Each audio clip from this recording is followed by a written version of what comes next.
কবিতা, তুমি স্বপ্নচারী হয়ে খবর। দেশের কিংবা বিদেশের শোবিজ অঙ্গনের অনেক তারকাই নাম লিখিয়েছেন রাজনীতিতে। দেশের অনেক তারকা রাজনীতিতে যোগ দিয়ে হয়েছেন আলোচিত সমালোচিত।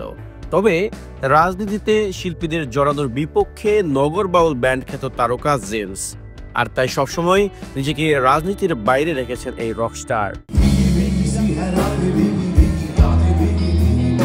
সম্প্রতি এক গণমাধ্যমে দেওয়া সাক্ষাৎকারে জেমসের কাছে প্রশ্ন রাখা হয়, দেশ বিদেশের অনেক শিল্পী রাজনীতিতে জড়িয়ে আলোচিত সমালোচিত হয়েছেন, কিন্তু আপনাকে সবসময় রাজনীতি থেকে দূরে দেখা গিয়েছে। বিষয়গুলো নিয়ে কখনো কথা বলতে চাননি।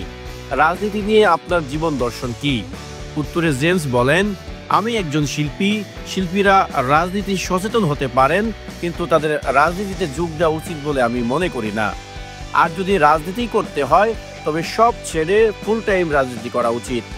রাজনীতিতে যোগ দেওয়ার প্রস্তাব পেয়েছিলেন কিনা জানতে চাইলে জনপ্রিয় এই ব্যান্ড তারকা বলেন, ও আসেই, জীবনে অনেক এসেছে। সবশেষ নিজের ব্যস্ততা প্রসঙ্গে জেমস জানান, দেশে ব্যস্ততা আছে, বেশ কিছু আয়োজন আছে, আর আগামী মাসে সৌদি সরকারের আমন্ত্রণে দাম্মাম আর জেদ্দায় যাচ্ছি। 2 ও 9 মে সেখানে গান শোনাবো। এরপর লম্বা সফরে যুক্তরাষ্ট্রে যাচ্ছি।